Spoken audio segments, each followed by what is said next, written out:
8वीं कक्षा के बाद ड्रॉप आउट बालिकाओं की सूचना सोमवार तक समस्त पीईओ उपलब्ध कराएं। जिला कलेक्टर टीना डाबी। जिला कलेक्टर ने ली बेटी बचाओ बेटी पढ़ाओ की जिला टास्क फोर्स की बैठक। लाइमस्टोन ब्लॉक की नीलामी से राज्य को अगले 50 सालों में 3,255.61 करोड़ रुपए का राजस्व होगा प्राप्त। गुजरात चुनाव जीतेगा गुजरात। प्रवासी प्रभारी कवराज सिंह चौहान दियोदर विधानसभा द्वारा कुआता गांव में भाजपा कार्यालय में बैठक का आयोजन। भारतीय वायुसेना में अग्निवीर भर्ती पंजीकरण की अंतिम तिथि 23 नवंबर। इस बार महिलाओं को भी मिलेगा मौका। नवनियुक्त परिवीक्षिधीन प्रशिक्षु पटवारियों का उपनिवेशन तहसील जैसलमेर ने किया स्वागत।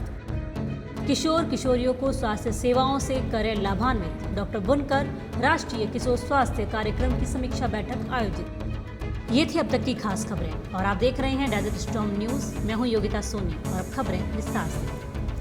8वीं कक्षा के बाद ड्रॉप आउट बालिकाओं की सूचना सोमवार तक समस्त पीईओ उपलब्ध कराएं। जिला कलेक्टर टीना डाबी।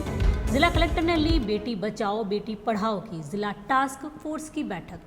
जिला कलेक्टर टीना डाबी ने जिले के समस्त माध्यमिक व उच्च माध्यमिक विद्यालयों के पीईओ के साथ बेटी बचाओ बेटी पढ़ाओ के संबंध में विस्तार से चर्चा करते हुए उन्हें निर्देश दिए कि जो बालिकाएं कक्षा 8 के बाद ड्रॉप आउट हो गई हैं वह उन बालिकाओं के नाम सहित सूची सोमवार 28 नवंबर तक हर हाल में उपलब्ध कराएं।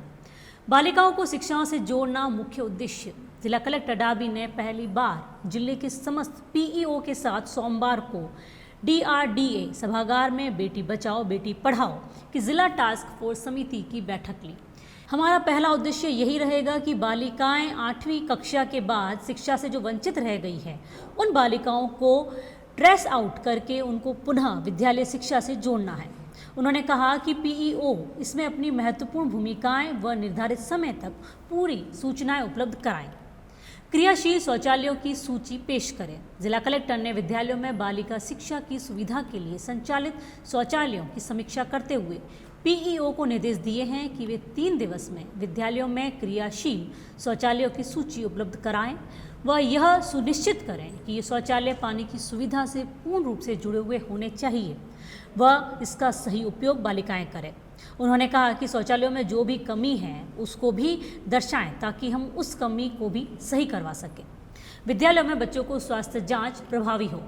उन्होंने विद्यालय में चिकित्सा विभाग द्वारा 0 से 19 वर्ष तक के बच्चों के लिए करवाए जा रहे स्वास्थ्य कार्यक्रम की चर्चा करते हुए पीईओ को निर्देश दिए हैं कि जब भी शिक्षा विभाग द्वारा उनके विद्यालय में स्वास्थ्य कैंप लगाएं तथा स्वयं उपस्थित रहकर बच्चों के स्वास्थ्य जांच कराएं और इसके साथ ही बच्चे कुपोषित हैं या उसको भी चिन्हित कर उसकी सूची भी उपलब्ध कराएं ताकि हम ऐसे बच्चों को समय रहते बेहतर उपचार कर सकें। उन्होंने मुख्य चिकित्सा व स्वास्थ्य अधिकारी व उप निदेशक महिला व बाल विकास को निर्देश दिए हैं कि वे स्वास्थ्य कैंपों के लिए कार्यक्रम जारी कर समस्त पीईओ को उपलब्ध कराएं। गुड टच बैड टच के बारे में पूरी जानकारी देवें। जिला कलेक्टर ने गुड टच और बैड टच कार्यक्रम के बारे में भी चर्चा करते हुए महिला अधिकारिता के साथ ही पीईओ को निर्देश दिए हैं कि वे इसके बारे में विद्यालय बालक और बालिकाओं को विस्तार से कम 2 माह में पूरी जानकारी प्रदान करावें। उन्होंने विद्यालयों में बालिकाओं के लिए सैनिटरी नैपकिन की भी उचित व्यवस्था संचालित करने के विशेष जोर दिया है। उन्होंने पीईओ से ड्रॉप आउट बालिकाओं को सूचीबद्ध करने व उनको पुनः विद्यालय में किस प्रकार से जोड़ा जा सके इसके बारे में विस्तार से उनके फीडबैक लिया और कहा कि वे इस कार्य को पूर्ण जिम्मेदारी के साथ करावें। लाइमस्टोन ब्लॉक की नीलामी से राज्य को अगले 50 सालों में 3,255.61 करोड़ रुपए का राजस्व होगा प्राप्त। जैसलमेर के रामगढ़ लाइमस्टोन ब्लॉक की सफल नीलामी से राज्य को अगले 50 सालों में 3,255.61 करोड़ का राजस्व प्राप्त होगा।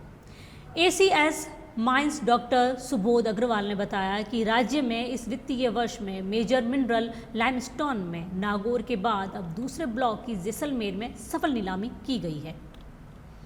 गुजरात चुनाव जीतेगा गुजरात। प्रवासी प्रभारी कवराज सिंह चौहान दियोदर विधानसभा द्वारा कुआता गांव में भाजपा कार्यालय में बैठक का आयोजन। गुजराती प्रवासी प्रभारी कंवरा सिंह चौहान ने बताया कि आज विधानसभा दियोदर में कुवाता गांव में बैठक और लाखणी में भाजपा कार्यालय में जाकर के कार्यकर्ताओं से संपर्क किया।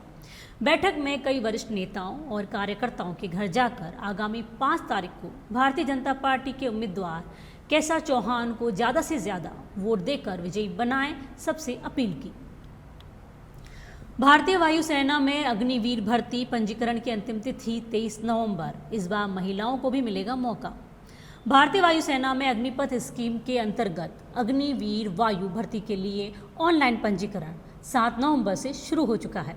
इसकी अंतिम तिथि बुधवार 23 नवंबर है। पहली बार महिला उम्मीदवारों को भी अग्निवीर चयन में भाग लेने का अवसर दिया जा रहा है। प्राप्त जानकारी के अनुसार इच्छुक अविवाहित पुरुष व महिलाएं उम्मीदवार भर्ती की संबंधित सभी नियमों की विस्तृत जानकारी भारतीय वायुसेना की आधिकारिक वेबसाइट से प्राप्त कर सकते हैं। उम्मीदवार अग्निवीर की भर्ती के लिए 7 नवंबर 2022 शाम 5 बजे से 23 नवंबर 2022 शाम 5 बजे तक लॉग इन पंजीकरण कर सकते हैं। नवनियुक्त परिवीक्षाधीन प्रशिक्षु पटवारियों का उपनिदेशक तहसील जैसलमेर में किया स्वागत। उपनिवेशन तहसील जैसलमेर में नवनियुक्त परिवीक्षाधीन प्रशिक्षु पटवारियों का पटवार संघ उपनिवेशन उपशाखा जैसलमेर द्वारा स्वागत और अभिनंदन किया गया। उपशाखा अध्यक्ष मुकेश हर्ष भारत ने बताया कि नवनियुक्त परिवीक्षाधीन प्रशिक्षु ने आज अपनी उपस्थित तहसील कार्यालय में दी। स्वागत समारोह की अध्यक्षता करते हुए उपनिवेशन तहसीलदार अमृतलाल ने बताया कि सभी नवनियुक्त पटवारियों का माला व मुंह मीठा करवाकर अभिनंदन किया गया। राजकीय कार्यों को निष्ठापूर्वक संपादित करने की शपथ दिलाई गई। सभी के साथ सामंजस्य स्थापित करते हुए एक परिवार के रूप में कार्य करने की बात कही। भू अभिलेखा निरीक्षक दौलत सिंह ने बताया कि पटवारी पदों की रिक्तता को भरने के कार्य संपादित करने में सुगमता रहेगी। उन्होंने नवनियुक्त पटवारियों को हर संभव सहयोग का वादा किया। ऑफिस कानूनगो गजेश सिंह ने ओके शाखा की जानकारी देते हुए पटवारी और ओके शाखा के संबंधों पर प्रकाश डाला।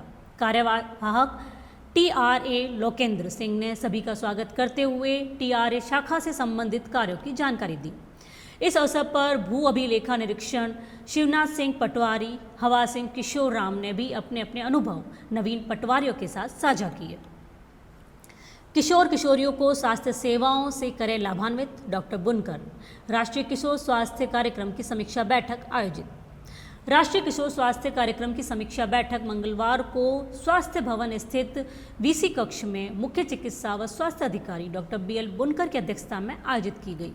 डॉक्टर बुनकर ने जैसलमेर जिले में राष्ट्रीय किशोर स्वास्थ्य कार्यक्रम अंतर्गत किशोर किशोरियों के स्वास्थ्य दिवसों का निर्धारित कार्य योजना अनुसार आयोजन करने व उजाला क्लिनिक के माध्यम से किशोरों को काउंसलिंग व उपचार संबंधी स्वास्थ्य सेवाएं प्रदान करने लाभान्वित करने के निर्देश दिए। आयोजित बैठक में जिला प्रजनन व शिशु स्वास्थ्य अधिकारी डॉक्टर एमडी सोनी, खंड मुख्य चिकित्सा अधिकारी सम डॉक्टर आर.के. पालीवाल, राष्ट्रीय किशोर स्वास्थ्य कार्यक्रम अंतर्गत चयनित चिकित्सा संस्थानों के चिकित्सा अधिकारी, आर.के.एस. के काउंसलर, खंड लेखाकार उपस्थित थे। जिला कार्यक्रम प्रबंधक अजय सिंह कड़वासरा व उमेश आचार्य द्वारा राष्ट्रीय किशोर स्वास्थ्य कार्यक्रम अंतर्गत चयनित चिकित्सा संस्थानों पर स्थापित किए गए उजाला क्लिनिक के संचालन, रख रखाव, वित्तीय प्रावधानों, आईईसी सामग्री प्रदर्शन, किशोरों की काउंसलिंग व मानसिक रिपोर्टिंग के संबंध में बिंदुवार विस्तार से जानकारी प्रदान की। उमेश आचार्य ने बताया कि चयनित स्थानों में आयोजित किशोर किशोरियों के स्वास्थ्य दिवसों पर स्वास्थ्य जागरूकता संबंधी चर्चा की जावे, किशोर किशोरियों के स्वास्थ्य की जांच भी की जावे। आज के बुलेटिन में फिलहाल इतना ही। नमस्कार।